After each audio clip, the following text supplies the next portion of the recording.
AITA for revealing the email that exposed my wife's custody lie about our twins.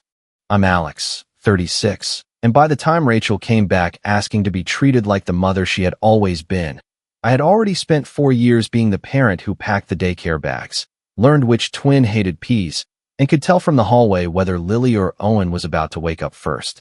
Rachel and I had been married for 7 years when she left. I loved her once, enough that I spent a long time trying to call what she did fear, pressure, or exhaustion, anything except walking out. But the kids still needed bottles, doctors, clean pajamas, and somebody who didn't disappear when life got ugly.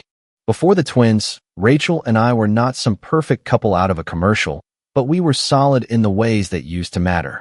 We had inside jokes about grocery store flowers. We argued about thermostat settings like old people.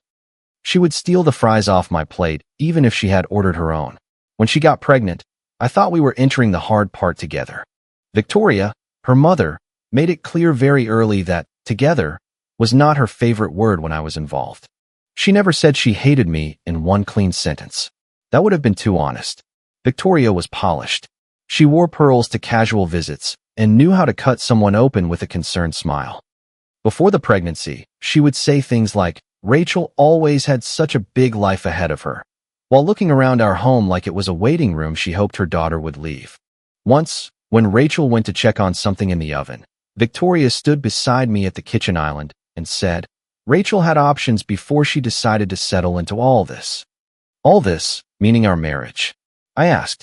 She gave me a small, almost pitying smile, meaning a life too small for her. When Rachel came back into the room, Victoria touched her arm and said, "I was just telling Alex how much your life is changing." Rachel laughed it off. I did too, because that was easier than starting a fight every time Victoria wrapped contempt in gift paper. When Rachel got pregnant with twins, Victoria changed strategies. Publicly, she became the excited grandmother. She brought soft blankets, expensive ones we never asked for, and posted pictures of tiny shoes with captions about miracles. Privately, she treated the babies like proof that Rachel had been trapped. "You know, twins are not like one baby," Victoria told Rachel one afternoon while I was assembling a crib. "Your life will not be your own for years." Rachel said, "Mom, we know it's going to be hard." Victoria looked at me. "Some people know. Some people imagine." I kept tightening a screw because if I looked up, I was going to say something that would make Rachel cry. Back then, I still thought protecting Rachel from conflict meant absorbing the insults myself. The birth was rough. Not movie dramatic, but enough that everyone came home exhausted and nervous. The twins were small, and every feeding felt like we were being tested. Lily had this tiny hiccup that terrified me at first. Owen screamed every time we changed him, as if diaper wipes were a personal betrayal. I kept the newborn discharge papers in a folder on the kitchen counter because we were checking weights, feeding times, and diapers like we were running a hospital wing out of our living room.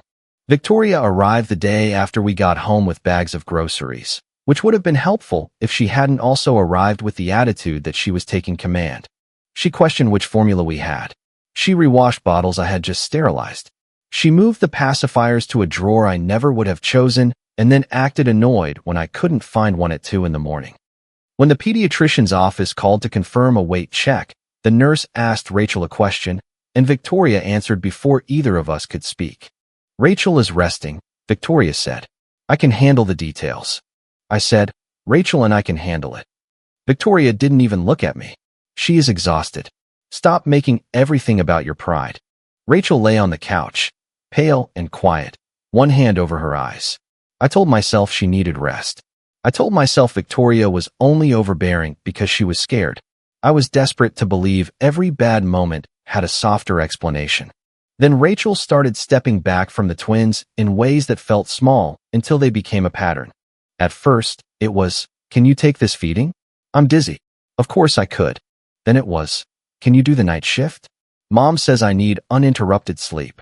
Then she canceled a pediatric appointment 15 minutes before we had to leave.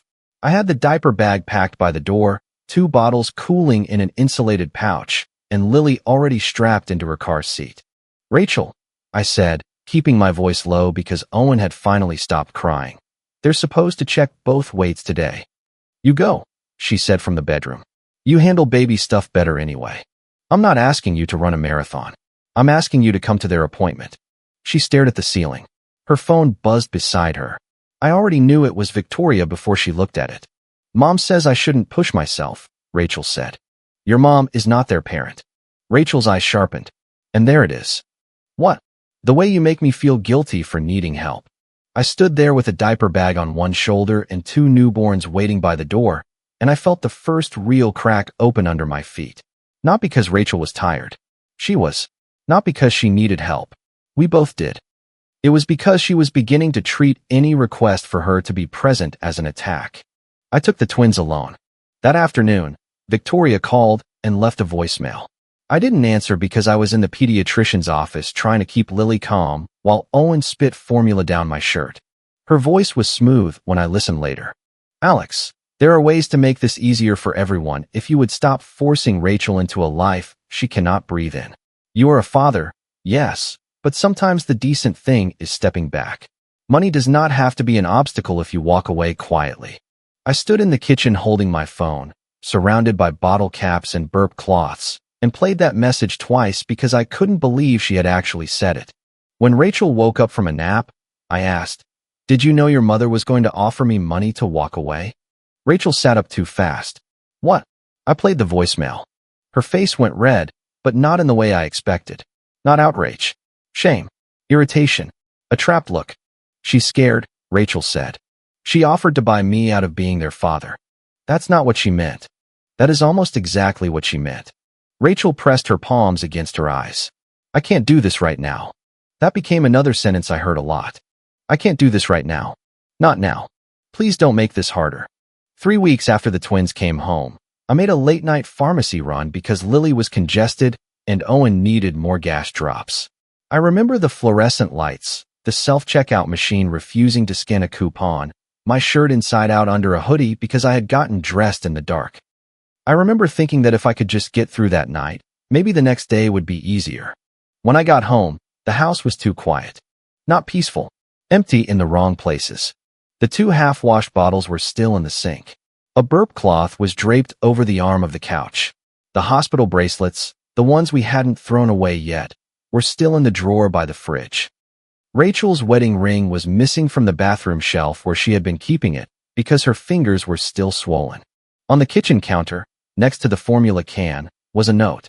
I can't live like this. I need space. Please don't make this harder. That was it. There was no return date. No plan. No question about whether Lily and Owen had enough formula. No, I love them. No, I'll call tomorrow. No emergency contact. Just space. As if space was a complete sentence when there were 2 newborns asleep in the next room. I called her. It went straight to voicemail. I called again. Nothing. I called Victoria. She answered on the second ring, and I could hear a television low in the background. Where is Rachel? She is safe, Victoria said. That's not what I asked. She needs rest. She has 2 babies here. She has been drowning, Alex. So she left a note? Pressuring her will only prove why she had to get away.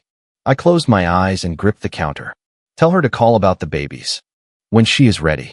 No. Tonight. Victoria's voice hardened.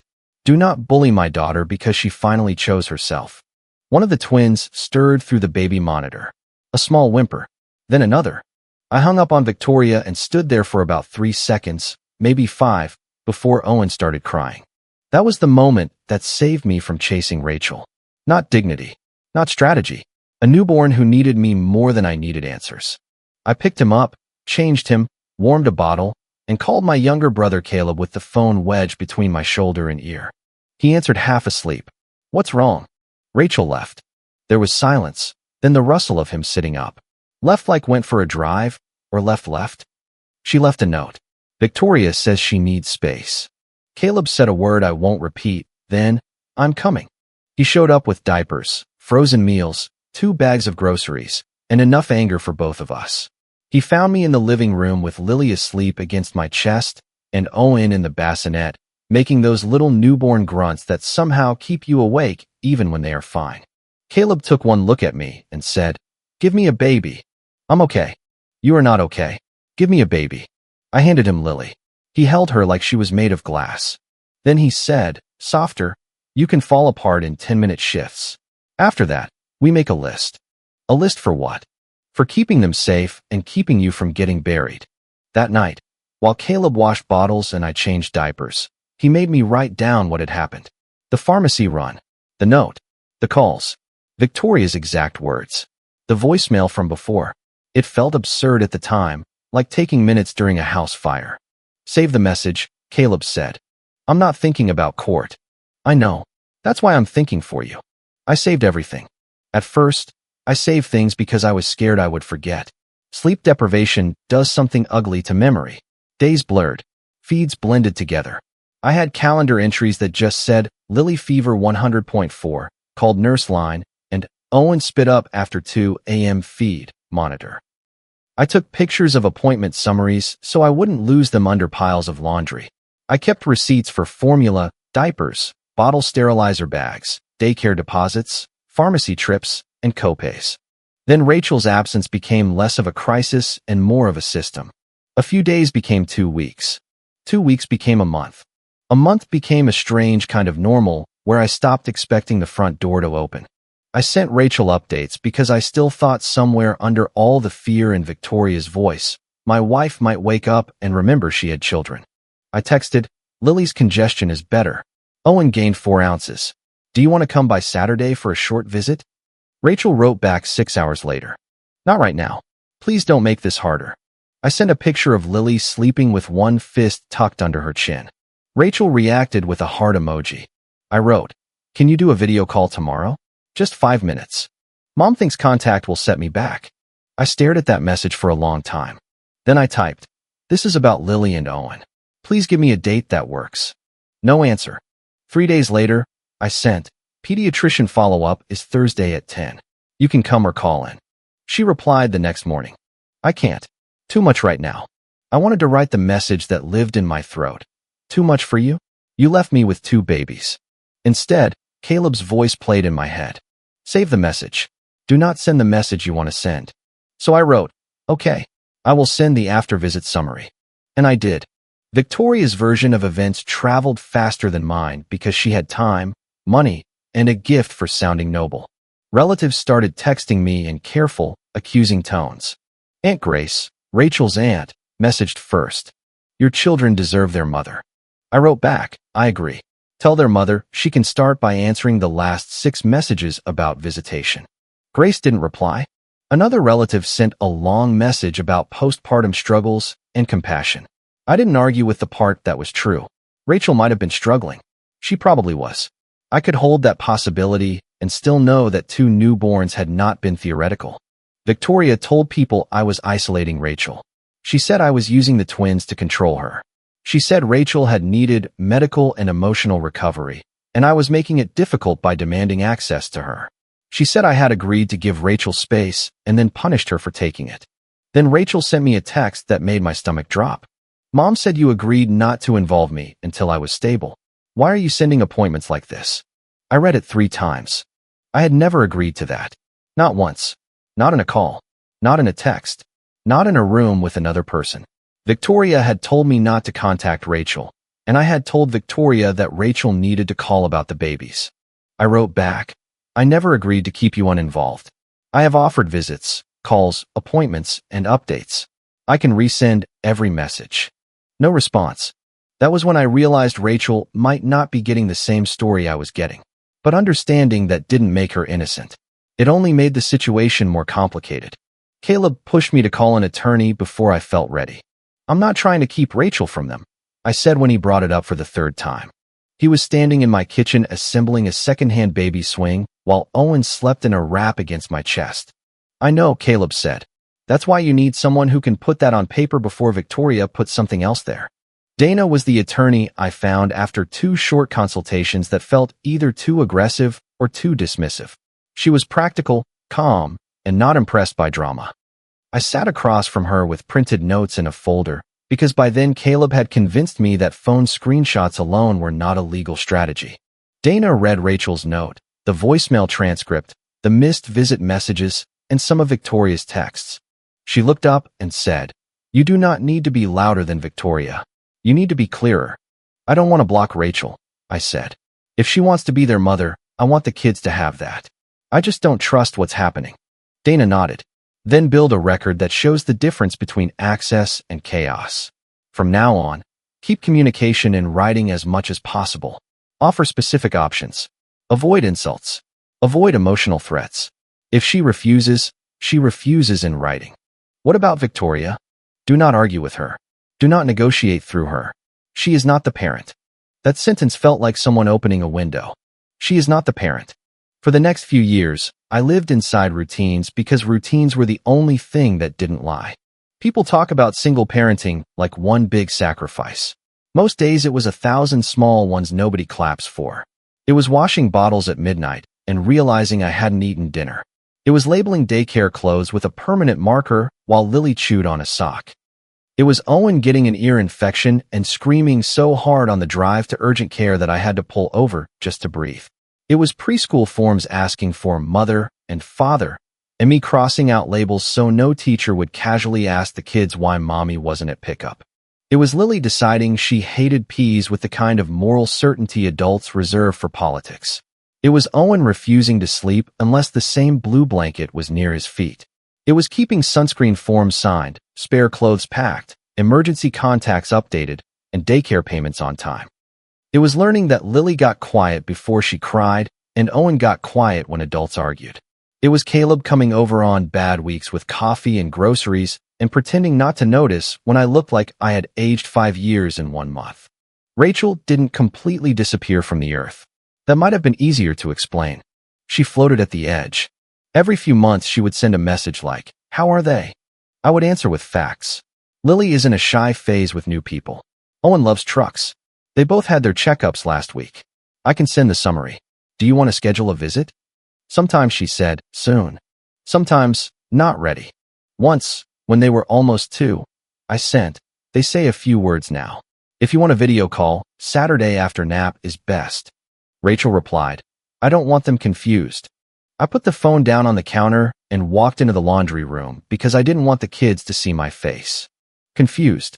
They were toddlers who knew the daycare teacher's dog's name, but not their mother's voice. Still, I didn't tell Rachel to go away. I didn't say, you lost your chance. I kept offering specific, calm windows. Saturday at 10. Sunday after nap. A 15-minute video call. Pediatric appointment by speakerphone. Preschool orientation. Holiday card photos. I kept the door real, but I didn't leave it swinging open for Victoria to shove her own story through it. Every declined opportunity went into a timeline. Dana checked in when needed, especially when Victoria escalated. Victoria sent me one email saying, a good father would not poison children against their mother by creating distance. Dana helped me respond. Rachel is welcome to propose a concrete, child-focused visitation time through written communication. Alex will not discuss custody matters with non-parents. Victoria hated that. She called it cold. She called it punitive. She told relatives I had lawyered up to erase Rachel. The truth was less dramatic. I lawyered up because I was tired of being handed a rewritten version of a day I had survived.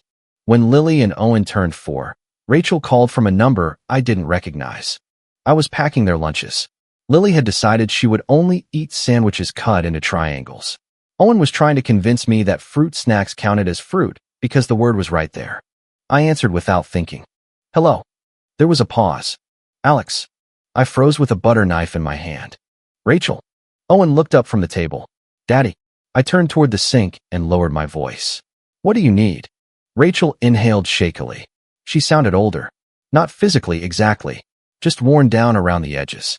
I want to see them, she said. I closed my eyes. Okay, I said. We can discuss a safe way to start. I want to be their mother again. The word again landed wrong. Again is doing a lot of work in that sentence. She went quiet. Then she said, I know you're angry. I'm packing lunches, Rachel. I'm not doing this by phone. Email me or have your attorney contact Dana. You still have Dana? Yes. That feels aggressive. What would feel aggressive is me pretending this conversation starts from zero. She started to cry. A few years earlier, that would have rearranged my spine. I would have rushed to comfort her, to soften my own words, to take responsibility for whatever pain was in front of me, even if I hadn't caused it. This time I looked at Lily, who was trying to put her shoes on the wrong feet, and Owen, who had put 2 grapes in his shirt pocket for reasons known only to him. I'm not keeping them from you, I said. But this has to be written, structured, and about them. Rachel whispered. You make everything sound like a case file. No, I said. Your mother did that. I just kept copies. The first attorney email arrived 2 weeks later. It was not from Rachel. It came from an attorney Victoria had clearly hired, because the language had Victoria's fingerprints all over it. Polished, moral, and allergic to accountability. The proposed agreement said Rachel had maintained consistent emotional interest in Lily and Owen. It said her absence had resulted from marital interference and necessary medical recovery. It asked me to acknowledge that I had controlled the children's access to Rachel during a period of family instability.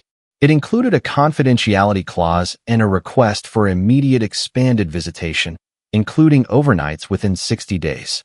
I forwarded it to Dana with one line. They want me to sign that she was always involved. Dana replied 20 minutes later. Then we're not signing it. We set up a short, carefully arranged visit before mediation because I wanted to show good faith, but also because Lily and Owen were not concepts. They needed to be handled like children, not evidence. The visit was at a neutral place with a playroom and a staff member nearby. I told the kids we were meeting someone named Rachel who was part of their family. I didn't make them call her mom. I didn't give them a speech. I packed their backpacks with water bottles, spare clothes, and Lily's small stuffed rabbit because new places made her nervous. Rachel arrived 10 minutes early. I saw her through the glass door before she saw us. She looked like she had spent a long time deciding what a mother should wear. A soft sweater. A simple necklace. Hair pulled back. No Victoria beside her, which I took as a good sign. Lily hid behind my leg immediately. Owen looked at Rachel and asked, "Are you Daddy's friend?" Rachel flinched like he had slapped her. I crouched beside him. This is Rachel. She's someone we're getting to know. Rachel's eyes filled, but she didn't correct him. I gave her credit for that. For 20 minutes, it was awkward but not terrible. Owen showed her a toy truck. Lily watched from a distance, then eventually let Rachel hand her a crayon. Rachel's hands shook. She kept looking at me like she wanted me to rescue her from the pain of seeing what absence had done. Then Victoria walked in. She hadn't been invited. She wore sunglasses on her head and carried a tote bag like she had come prepared to take over. "My babies," she said too brightly. Lily pressed herself against my side. Owen went still. Rachel stood up. "Mom, what are you doing here?" Victoria ignored her and looked at me. "Don't be dramatic. They need family." I kept my voice low. "They need calm. You were not part of this visit." Victoria laughed once. "You do not get to decide who their family is. I get to follow the agreement for this visit." "There is no agreement yet." "Exactly why you need to leave." The staff member stepped closer. Rachel looked between us, panicked, but for the first time in years, she said something that didn't sound like Victoria. "Mom, go." Victoria's smile tightened. "Rachel." I said go. Victoria stared at her daughter for a long second, then turned and left with all the wounded dignity of someone who had expected the room to belong to her. The visit ended early because Owen got quiet and Lily started crying when Rachel tried to say goodbye. Rachel looked devastated, but devastation didn't change what the kids could handle. "Outside," Rachel said. "I didn't ask her to come." "I believe you," I said. She looked surprised. Then I added, "But that's exactly why Victoria cannot be involved in communication about the kids." Rachel wiped under one eye. "She just wants to help." "No, she wants access." That night, Dana sent a formal note making it clear that Victoria was not to appear at exchanges or contact me directly about custody matters. Victoria responded through the attorney with indignation, so clean you could eat off it. She claimed I was excluding a loving grandmother to punish Rachel. Dana's reply was short. "The children's stability is the argument." A week before mediation, Aunt Grace called me from her car. I knew it was from her car because I heard the faint ding of an open door and traffic passing. Her voice was low and shaky. "Alex, I owe you an apology before I send this." I was standing in the hallway outside Lily and Owen's room, waiting to make sure they were asleep. "What am I about to read?" I asked. "Something Victoria never meant you to see." I leaned against the wall. Grace said, "I believed Victoria because it was easier than asking hard questions. She told us you were keeping Rachel away. She said you wouldn't let Rachel heal.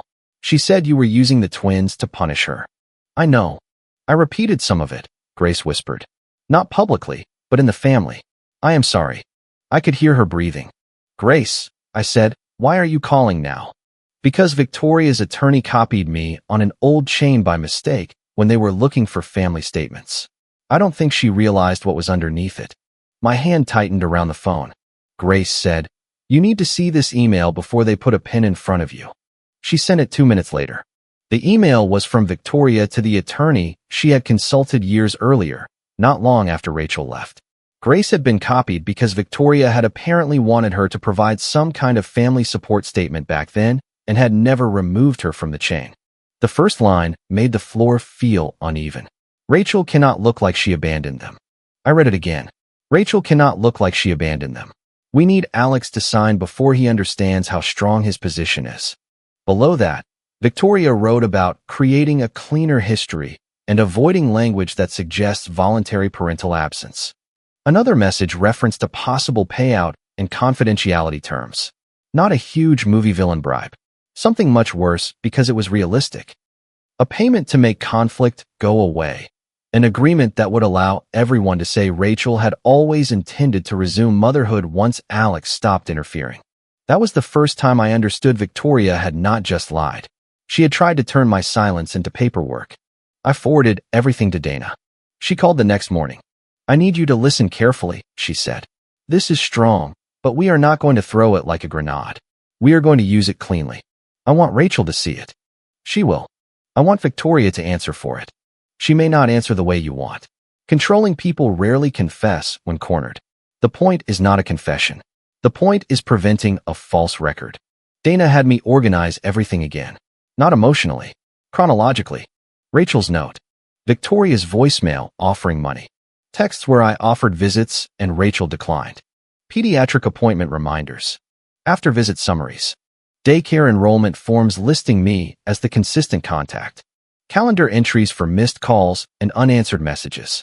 Screenshots where Rachel wrote, Mom thinks contact will set me back, and Mom said you agreed not to involve me until I was stable. The attorney email with the proposed custody language. The new email from Victoria. The facts are strong because they are boring, Dana said when we reviewed the binder. Do not dress them up. What if Rachel cries? Then you stay kind and do not surrender the truth. The mediation room had a long table, water cups no one drank from, legal pads lined up too neatly, and a wall clock that made every pause feel longer than it was. Rachel came in with Victoria beside her and their attorney behind them. Rachel looked nervous. Victoria looked offended that the room was not already taking her side. The mediator was a calm woman with gray at her temples and the patience of someone who had heard every adult swear they were acting only for the children. We are here to discuss a child-centered path forward, the mediator said. Victoria folded her hands. Then we should start by ending Alex's punishment of their mother. Dana didn't look at her. She wrote one note on her pad. Rachel stared at the table. The mediator said, Victoria, you are present today as support, not as a party. Let's keep the focus on the parents. Victoria smiled. Of course. Their attorney started with the proposed agreement. He used phrases like restoration, emotional continuity, and unnecessary barriers. He said Rachel had always maintained a deep desire to be reunited with her children, but had been prevented from doing so by the dynamics of the marriage and a period of recovery. The mediator looked at Rachel. Is that your position? Rachel swallowed. Victoria touched her arm. Rachel said, I was not myself back then. I was overwhelmed. I was made to feel like I couldn't do anything right. And then the longer I was gone, the harder it was to come back. That part I believed. Then she said, Alex made it look like I just walked away. I felt something hot move through my chest, but I didn't interrupt. Rachel continued, I thought he agreed I needed space. I thought he understood I wasn't abandoning them. Dana glanced at me once, a small reminder. Stay still. Rachel looked directly at me. You got to be the good parent because I was gone. Now let me fix it. I leaned forward slightly. You don't fix walking away by pretending it was a misunderstanding. Victoria exhaled sharply. That is exactly the cruelty I mean. The mediator held up one hand. We are not deciding who feels worse. We are deciding what is stable for the children. Dana opened the binder. We are not here to punish anyone, she said. We are here to prevent a false record. She started with the note. Not dramatically. She read it plainly. I can't live like this. I need space. Please don't make this harder. Then Dana said, there was no return date, no parenting plan, and no stated childcare arrangement. Rachel looked down. Dana moved to the texts. On this date, Alex offered a Saturday visit. Rachel declined. On this date, he offered a video call. Rachel declined. On this date, he sent a pediatric appointment time. Rachel declined. On this date, Rachel wrote, Mom thinks contact will set me back. On this date, Alex asked for a concrete date that worked. No response. The mediator read the pages silently. The clock ticked. Victoria shifted in her chair. Dana continued. This is not a father blocking access. This is a father offering access and documenting repeated refusals. Their attorney said, the context is emotional recovery. Dana nodded. Emotional recovery may explain some difficulty. It does not create a 4-year record of consistent parental involvement. Rachel wiped her eyes. I didn't enjoy watching her hurt. That is the part people don't understand about these stories. Being right didn't feel like victory. It felt like finally putting a name tag on a wound I had carried alone. Then Dana introduced Victoria's voicemail. Victoria's face changed. Not much. Just enough. Dana read the transcript. There are ways to make this easier for everyone if you walk away quietly. Victoria said, that was taken out of context. Dana looked at her. It is your voicemail. I was trying to protect my daughter from a situation Alex could not handle. I almost laughed, but there was no humor in me. Dana moved to the proposed agreement. She pointed to the language that said Rachel had maintained consistent emotional interest. Then she placed Grace's email chain on the table. This arrived from a family member who had been mistakenly copied on an earlier thread, Dana said. I am going to read one sentence. Victoria said, this is inappropriate. The mediator looked at her. Let her read. Dana read. Rachel cannot look like she abandoned them. We need Alex to sign before he understands how strong his position is. The room went still in a way I will never forget. Rachel turned toward her mother slowly. What is that? She asked.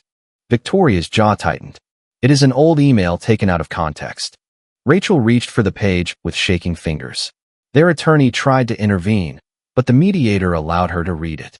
Rachel's face drained as she moved through the lines about a cleaner history, payout language, and signing before I understood my position. She looked at Victoria again.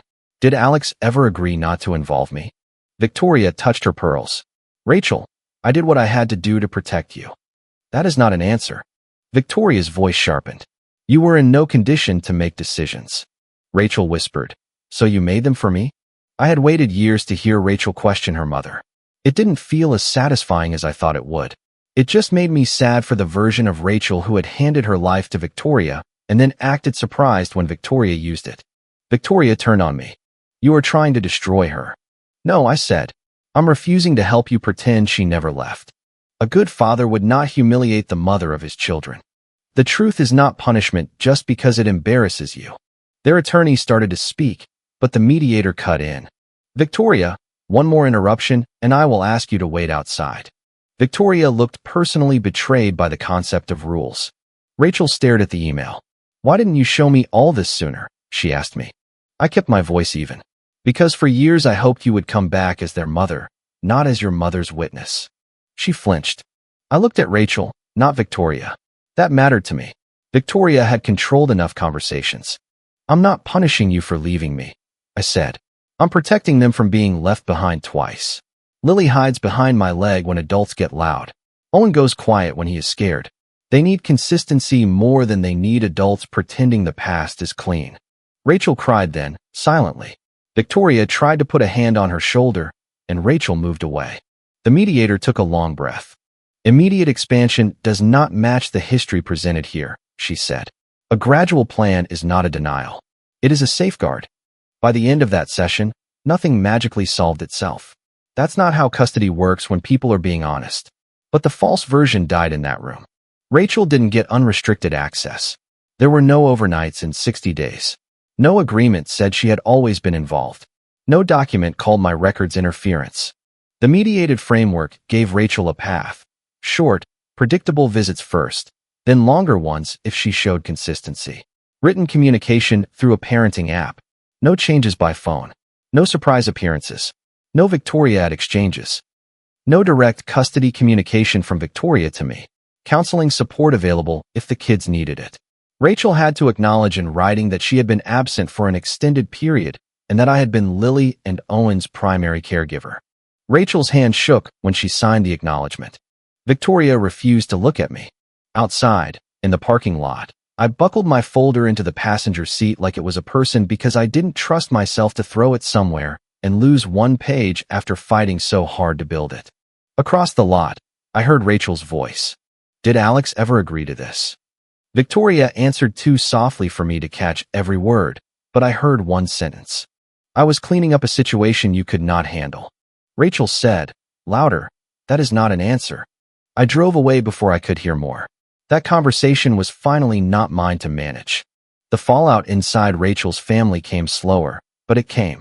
Grace sent a measured message in a family thread I had long since muted. I repeated a version of events I did not verify. Alex did not keep Rachel from those children. I am sorry for helping spread that. A few relatives reached out. Some apologies were real. Some were careful little notes designed to make themselves feel better. I didn't respond to all of them. One cousin wrote, "We had no idea Victoria was saying different things to everyone." I typed, deleted, and finally sent, "Now you do." Grace called me again a week later and cried. "I should have called you years ago," she said. "Yes," I said. She went quiet, and I almost softened it. An old reflex. Then she said, "I know." That was enough. Dana sent Victoria a formal boundary letter by certified mail. No direct contact with me about custody matters. No appearing at exchanges. No communicating through relatives to pressure changes. All matters through the parenting app, Rachel, or attorneys as appropriate. She built power through access, Dana said. "We are closing the door," she kept using. Victoria tried once anyway. She sent a message through a relative saying the twins deserved their grandmother. Dana answered through proper channels. Victoria is not excluded from the children's lives as punishment. Her involvement will be considered only when it supports the children's stability and does not interfere with the parents' agreed communication process. Victoria didn't like being reduced to a condition instead of a command. Rachel started visits. The first few were painful. Lily wouldn't sit near her. Owen asked whether Rachel was coming back next year, because that was how his 4-year-old brain understood long absence. Rachel cried in the bathroom after one visit and came back with red eyes, but she didn't leave early. I noticed that. I didn't praise her for showing up, but I noticed. The parenting app helped because there was no room for Victoria's fog. "Rachel, can I bring books for Saturday?"